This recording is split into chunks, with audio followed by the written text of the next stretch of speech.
రాజకీయాల్ని ప్రభుత్వ విద్యకి దూరం పెట్టాలని నిర్ణయం తీసుకుంది. మీరు చూశారు, ఎక్కడ కానీ మా ఫోటోలు లేవు,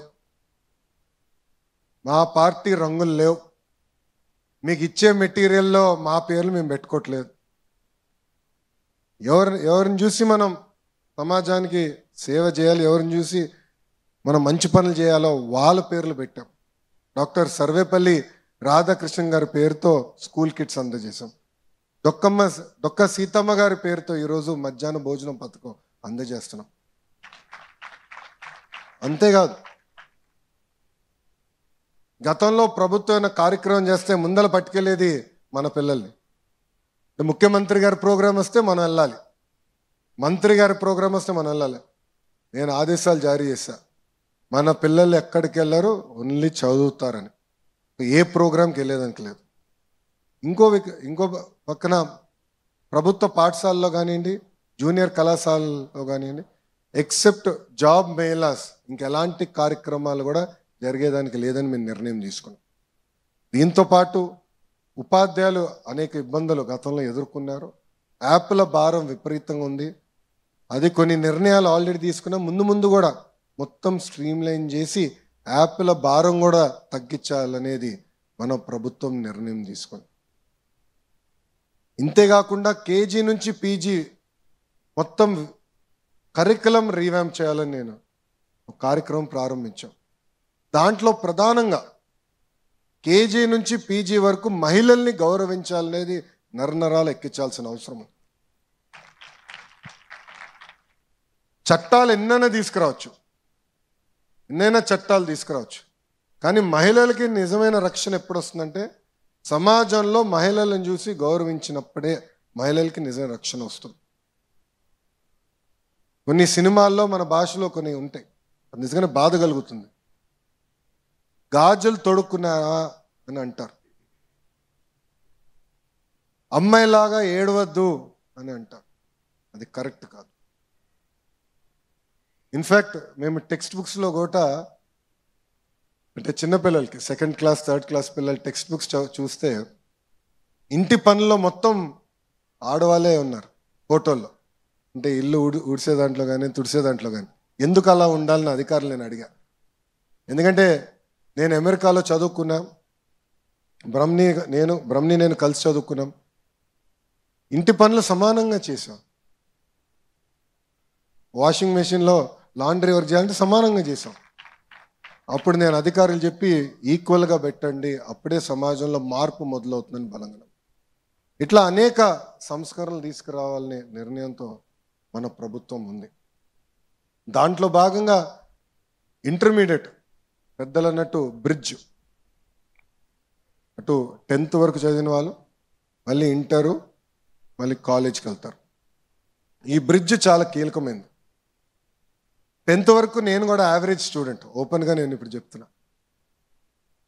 అప్పుడు బాబు గారు గుర్తించి వీడు యావరేజ్గా ఉన్నాడు, వీడు రుద్దేయాలి 11th 12thలో అని నారాయణ గారిని పిలిచారు. నారాయణ గారు తెలుసు కదా, నారాయణ గారు తెలుసు, మున్సిపల్ అడ్మినిస్ట్రేషన్ శాఖ మార్చులు.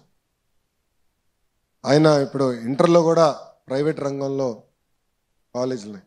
ఆయన పిలిచి, నారాయణ నువ్వు ఏం చేస్తావో తెలీదు, లొకేషన్ సెట్ చేయి అన్నారు. ఇంక అయిపోయింది నా జీవితం. పొద్దున్న నుంచి రాత్రి వరకు నేను ఎక్కడ వీక్గా ఉన్నాను, ఏ ఫౌండేషన్లో వీక్గా ఉన్నానని గుర్తించి ఆ ఫౌండేషన్స్ అంతా నాకు అందజేశారు. అది నేను ఇప్పుడు కూడా గుర్తుపెట్టుకొని మేడం గారితో రివ్యూ చేసినప్పుడు మన జూనియర్ కళాశాలలో ఉన్న పిల్లలందరినీ మిమ్మల్ని బైఫర్కేట్ చేసేదానికి కాదు, కానీ ఏబీసీ కింద కేటగిరీ చేసి కొంచెం ఇబ్బంది పడుతున్న పిల్లలకి సప్లిమెంటేషన్, మెటీరియల్, క్వశ్చన్ బ్యాంక్ అందజేసి ఏ ఒక్క విద్యార్థి ఫెయిల్ అవ్వకుండా చూసుకోవాల్సిన బాధ్యత మా పైన ఉందని గౌరవ కమిషనర్ గారు కూడా నేను చెప్తాను జరిగింది. ఈ డిస్కషన్ జరిగినప్పుడు నన్ను అడిగారు, సార్ ఇప్పుడు మీరు అన్నీ చెప్తున్నారు బాగుంది, కనీసం టెక్స్ట్ బుక్స్ ఇవ్వలేదు మనం. అప్పుడు నేను ఇమీడియట్ చెప్పా, కంపల్సరీ టెక్స్ట్ బుక్స్ అందజేద్దాను. ఇన్ఫ్యాక్ట్ ఫైనాన్స్తో కూడా చర్చించలే, ఇమీడియట్గా డెసిషన్ తీసుకున్నా, మీరు చేసేయండి నేను రాటిఫికేషన్ చేపిస్తానని. టెక్స్ట్ బుక్స్ అందజేసాం. కానీ చేసిన తర్వాత ఇంకా బలోపేతం చేయాలి, గైడ్స్ ఇంకా స్ట్రాంగ్గా రావాలని మీ అందరితో మాట్లాడి నెక్స్ట్ ఇయర్ నుంచి, అంటే మీ జూనియర్స్కి ఒక అదృష్టం, ఎందుకంటే నెక్స్ట్ ఇయర్ నుంచి బలమైన గైడ్స్, టీచర్ ట్రైనింగ్ మెటీరియల్ ఇవన్నీ కూడా మన ప్రభుత్వం అందజేయబోతుంది. ఇవన్నీ ఎందుకు చేస్తున్నాం అంటే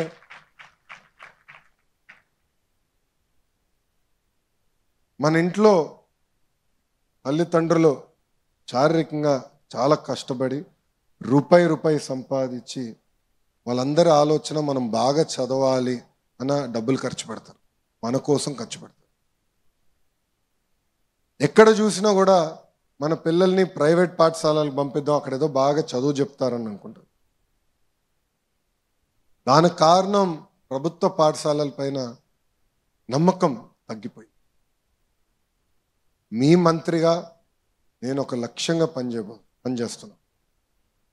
కేజీ నుంచి పీజీ వరకు ప్రభుత్వ పాఠశాలలు కానీ విశ్వవిద్యాలయాలు ఎలా బలోపేతం చేయాలి, ప్రైవేట్తో ధీటుగా ఎలా పనిచేయాలి, వాళ్ళకి ఎలా పోటీ ఇవ్వాలి. రాబోయే సంవత్సరాల్లో 1, 1, 2, 3, 3 అనే వచ్చినప్పుడు గవర్నమెంట్ ఆఫ్ ఆంధ్రప్రదేశ్ పలానా జూనియర్ కళాశాల పిల్లలు తీసుకొచ్చే బాధ్యత మన ప్రభుత్వం తీసుకుంటుందని ఈ సభాముఖంగా మీ అందరికీ తెలుపుతున్నాం. ఇది నేను సాధించాలంటే మీరందరూ భాగస్వామ్యం అవ్వాలి. ఇప్పుడున్న మీరందరూ బాగా చదవాలి. నేను కూడా ఇంటర్ చేశా.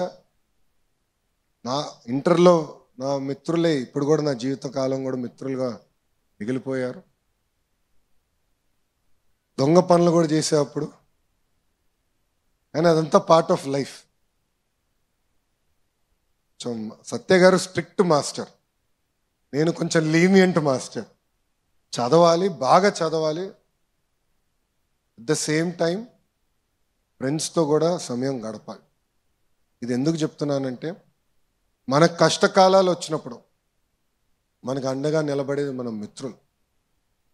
మనం కొన్ని విషయాలు తల్లిదండ్రులు చెప్పుకోలేకపోవచ్చు, కానీ మన మిత్రులు చెప్పుకుని వాళ్ళ దగ్గర సలహాలు తీసుకోవచ్చు.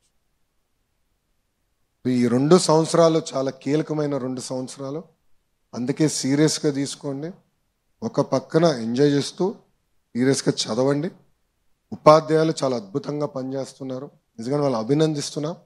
నేను చూశాను, ర్యాంక్స్ బాగా వస్తున్నాయి.